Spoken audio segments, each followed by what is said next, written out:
भरत चक्रवर्ती घर में रहे 96 रानियां, 9 निधि, 14 रत्न, 6 खंड का राज, 32 अनुकरबद्ध राजा, अधीनस्थ। जब छोड़ा तो अंतर्मुहूर्त नहीं लगा। आप लोग गृहस्थों को एक पत्नी छोड़ने में इतनी वर्ष लग गए, वो भी छूट नहीं पाई। महापुरुषों को एक क्षण नहीं लगा 96,000 को छोड़ने में, 96 मिनट नहीं लगाए।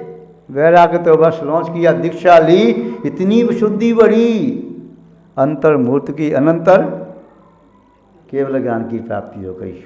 ऋषभ देव के दोनों पुत्र कितने महान, एक चक्रवर्ती और एक कामदेव। दोनों ने मुनि अवस्था में आहार नहीं लिया। बाहुबली मुनराज 1 साल तक दीक्षा लेके खड़े रही एक ही आसन पर, न गमन किया, न कहीं आगमन, न कहीं संचरण। खड़े हुए तो खड़े हुए और केवल ज्ञान को प्राप्त कर लिया, आहार चर्या के लिए नहीं गए। भरत चक्रवर्ती दीक्षा के बाद आहार लेने गए क्या? नहीं गए, ऐसे महापुरुष रहे। तो आप भी महापुरुष बनना चाहते हो तो महाव्रतों को ग्रहण करने का संकल्प लिया। यदि नहीं है, शेर नहीं बन सकते तो ठीक है, श्वान की तरह से फिर। महाराज जी ऐसा कैसे? यद्यपि श्वान का कान काट दो तो शेर नहीं बन जाता, श्वान ही रहता है, किंतु फिर भी श्वान भी वफादार होते हैं। वे भी तिरंज गति का है, वृत्ति बन जाए तो वह भी स्वर्ग जा सकता है। स्वापि देवोपि देवा स्वा जायते धर्म किलवशात। धर्म के माध्यम से श्वान भी देव बन जाता है, किलवशात पाप के माध्यम से देव भी श्वान बन जाता है। आप तो सिंह व्रति अपनाने वाले, महाव्रति बनो। व्रतम नहीं बन पाए तो चलो भाई, जितना ठीक है उतना करो, करो तो सही। यमपाल चांडाल ने चतुर्दशी के दिन अहिंसा धर्म का पालन करूंगा इतना नियम लिया, अणुव्रत रूप में वह यमपाल चांडाल देवों के द्वारा पूज्य हो गया।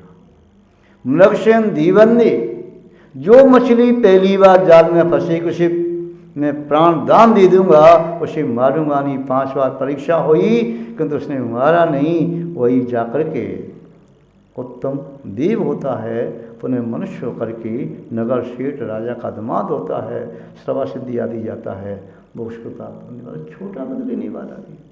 तुंगभद्रा मौन व्रत का पालन करके अगले वर्ष सुकौशल बन के हरिवान का पुत्र बन करके मोक्ष प्राप्त कर लिया। क्या व्रतों की महिमा है। उमेर नामक श्रावक ने अनजान फल का त्याग किया, उसके साथियों ने बहुत कहा खाओ, नहीं भाई इनका नाम बताओ। अनजान फल नहीं खाऊंगा। त्याग करने से भी अनजान फल खाने से सभी साथी मृत्यु को प्राप्त हो गई, ये बच गया और इसे बहुत सारा धन भी प्राप्त हुआ। पुरुरवा भील ने कौवे के मांस का त्याग किया, छोटा सा व्रत लिया।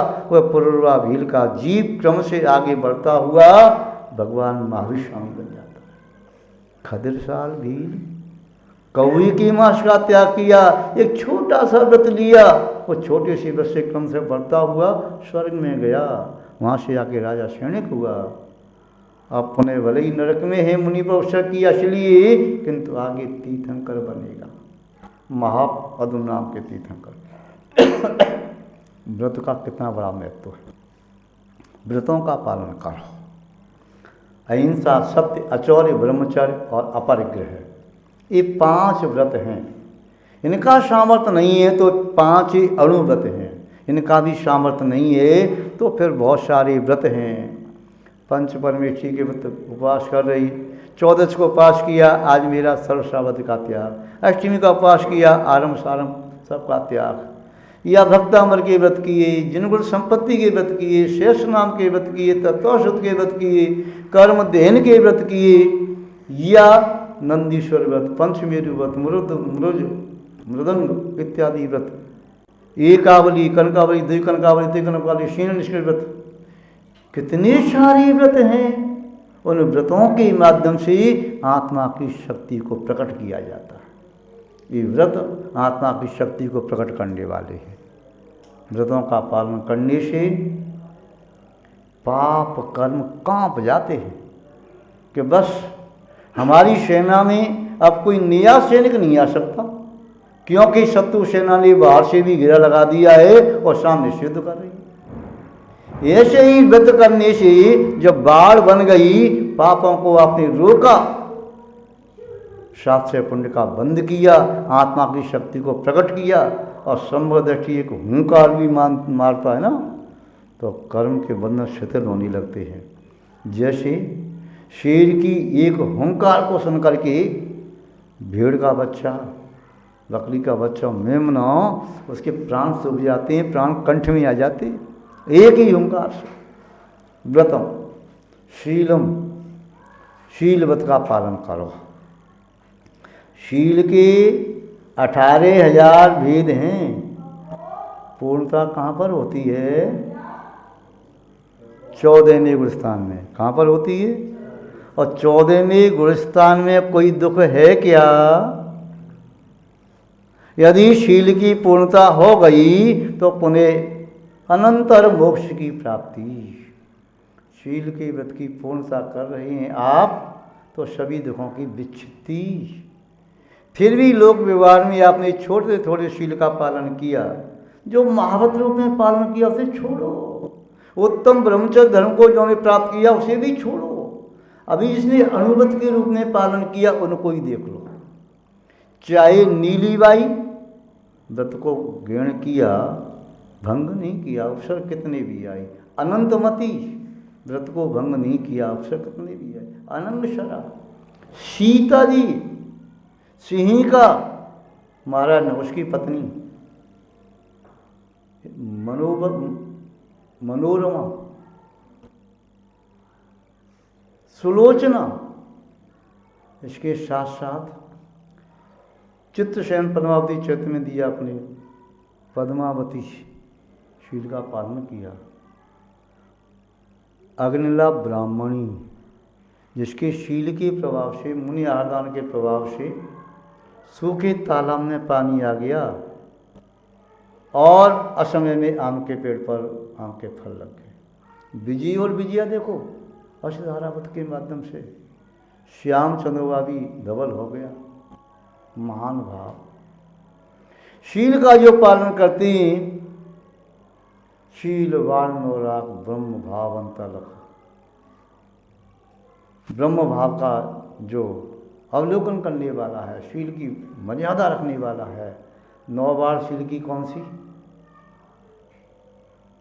मन से, वचन से, काय से, कृत से, काल से, अनुमोदना से, 9 कोटि से शील का पालन। विद्वानों ने रबी और लिखा है, तीर्थलवास ने रुच निरखन इत्यादि ये भी लिखे। शीलव्रत का पालन करने से व्यक्ति सर्व दुखों से मुक्त हो जाता है। अपनी शक्ति अनुसार पालन करो। जो आप हमारी बात सुन रहे हैं, शीलव्रत का पालन यहाँ से करो। मैं संकल्प पूर्वक ज़्यादा नहीं तो साल में 1 दिन शील का निर्दोष पालन करूँगा।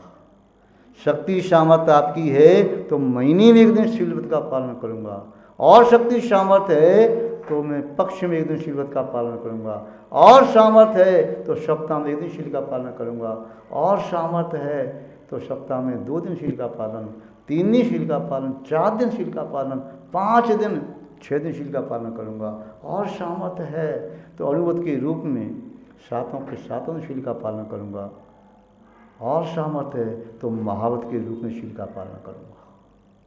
यह शील व्रत नियम से असंयमी के द्वारा पाला गया शील व्रत भी सुगति का कारण है, देवगति का कारण है।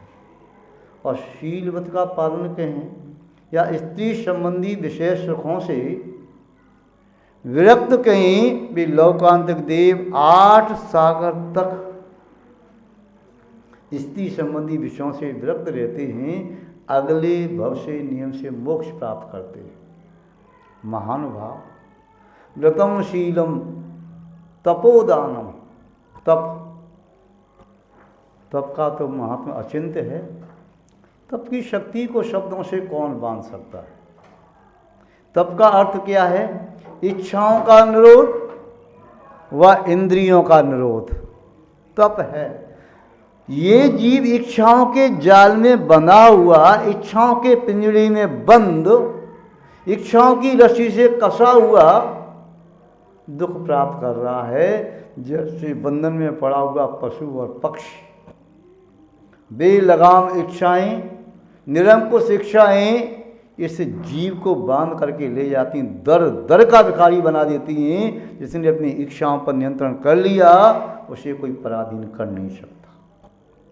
यह जीव अपनी इच्छाओं से पराधीन होता है, अपनी तृष्णा से पराधीन होता है, अपनी कषायों से पराधीन होता है। जिसे कुछ नहीं चाहिए उसे कोई पराधीन नहीं कर सकता, वो स्वाधीन है। जीवन में सबसे बड़ा दुख है पराधीनता का दुख, और सबसे बड़ा सुख है स्वाधीनता का सुख।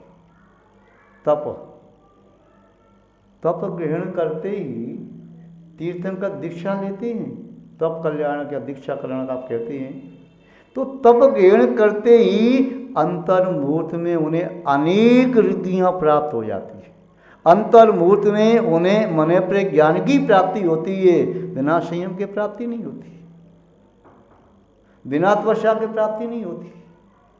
और दीक्षा लेते ही उस तप के माध्यम से भरत चक्रवर्ती को तो अंतर्मुहूर्त में ही केवल ज्ञान की प्राप्ति हो गई।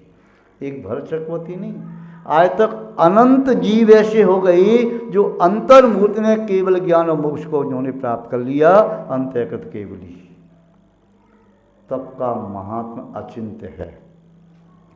जो तप को स्वीकार करते हैं उनकी ये आत्मा रूपी कनक पाषाण वह तप की अग्नि में तप करके ये शुद्ध कुंदन बन जाता है, अर्थात परमात्मा बन जाता है, सिद्ध हो जाता है।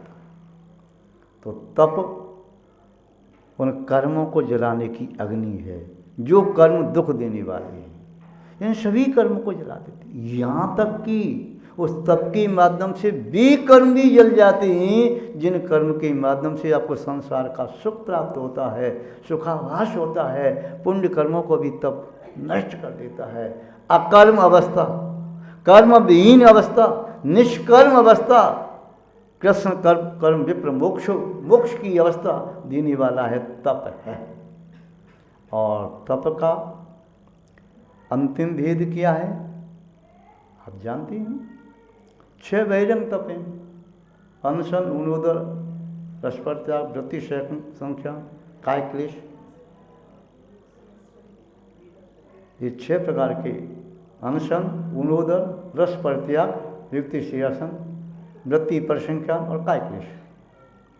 6 बहिरंग अंतरंग तप हैं। प्रायश्चित, विनय, वैयावृत्ति, स्वाध्याय, व्युत्सर्ग और ध्यान। ध्यान में जो धर्म ध्यान और शुक्ल ध्यान लिया, शुक्ल ध्यान का प्रारंभ 11 में से अथवा किसी अपेक्षा से 8 में से। पहला शुक्ल ध्यान 8 से 11 में, दूसरा शुक्ल ध्यान 12वें गुरुस्थान में, तीसरा शुक्ल ध्यान 13वें गुरुस्थान में और चौथा शुक्ल ध्यान 14वें गुरुस्थान में। चौथा शुक्ल ध्यान है, अर्थात तप की पूर्णता, शील की पूर्णता कहाँ पर? 14वें गुरुस्थान में। व्रत की पूर्णता कहाँ पर? 14वें गुरुस्थान में। क्यों? वहाँ चारित्र की पूर्णता होती है, जो 84 लाख उत्तरणों की पूर्णता 14वें गुरुस्थान में होती है। व्रतशीलम तपोदानम, दान देने से आप ग्रस्त हैं। आहार दान, औषध दान, शास्त्र दान, अवय दान, उपकरण दान, ये सब दान करो। दान से नियम से दुर्गति का नाश होता है। दान के माध्यम से नियम से अनेक पाप कृतियाँ पुण्य में परिवर्तित हो जाती हैं। दान के माध्यम से आरोग्य लाभ, दान के लाभ से वैभव का लाभ, दान के माध्यम से उत्तम उत्तम भोगों का लाभ, दान के माध्यम से व्यक्ति को इष्ट पदार्थों की संप्राप्ति होती है।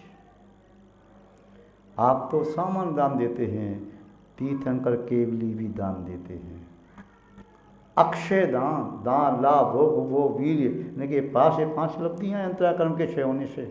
वे दान दे रही हैं, अक्षय दान दे रही हैं, ज्ञान का निरंतर दान दे रही हैं, अभय दान दे रही हैं, उनकी जो वाणी है, वचन है, जिन वर्ण परमो सही, वही परम औषधि है। औषधि दान भी दे रही है। आहार आत्मा को तृप्ति कारक है, वचनामृत तो आहार दान हो गया, आत्मा का भोजन। तो तीर्थंकर प्रभु सर्वज्ञ केवली भगवान वे अक्षय दान देने वाले हैं। उसमें आत्मा की तृप्ति के लिए आहार भी है, आत्मा की निरोधता के लिए वह जिन वचन औषधि भी है। और वहाँ समोषण में पहुँच जाओ तो निर्भय अव्यवस्था प्राप्त होती है। और वहाँ पर समोषण में वसत का दान, कितने भी जीव पहुँच जाएं, समोषण में जगह कम नहीं पड़ती। असंख्यात देव देवियाँ, संख्यात तिर्यंच और मनुष्य, 12 सभाएँ होती हैं, जगह कम नहीं पड़ती। आवास और तुम्हारे मकान, महल, कोठी, झोंपड़ी, अटारी तो सामान्य है। यहाँ तो गर्मी, सर्दी, बरसात का कष्ट होता है, किंतु समोषण में किसी भी प्रकार का कष्ट नहीं होता। समोषण में बैठे रोगी व्यक्ति को कोई रोग नहीं होता। समोषण में बैठे व्यक्ति को मृत्यु नहीं होती। समोषण में किसी का जन्म नहीं होता। समोषण में बैठे व्यक्ति को छींक और खांसी तक भी नहीं आती, कोई कष्ट नहीं, निराग हो जाता। महान भाव, दान ग्रस्त से प्रारंभ होता है, दान केवली भगवान तक पहुँचता है। सब दान देते हैं, इसलिए दान को भी एक धर्म कहा। 10 लक्षण धर्म के जो हैं उसमें उत्तम त्याग, उत्तम त्याग का आशय दान, दान के आगे त्याग, त्याग में फिर अच्छे दान। व्रतशीलम तपोदानम, संयमो अर्हत पूजनम। संयम, संयम भी दुख क्षय का कारण है। मनः संयम, वचन संयम, काय संयम। शरीर पर संयम रखो तो शरीर जन्य पापों से बच जाओगे। शरीर की चेष्टा यदि गलत की तो पापी ही नहीं, अपराधी भी कहलाओगे। वचनों से कोई गलत चेष्टा की तब भी अपराधी कहलाओगे, लोक व्यवहार में और राजा के शासन में। मन से किया कोई जान नहीं सकता, तो अपराधी आप हैं या नहीं यह कोई प्रमाणित नहीं हो सकता, किंतु पापी जरूर है। मन से पाप किए जाने करने वाला व्यक्ति अपराधी सिद्ध हो पाए या न हो पाए, किंतु पापी जरूर है। किंतु वचन से, काय से अपराध करने वाला व्यक्ति अपराधी भी है और पापी भी है। अपनी शब्द श्रृंखला को यहाँ विराम देते हैं। जय बोलिए श्री शांतनाथ भगवान की, परम पूज्य आचार्य गुरुदेव श्री विद्यानंद जी मुनि महाराज की, अहिंसामय विश्व धर्म की।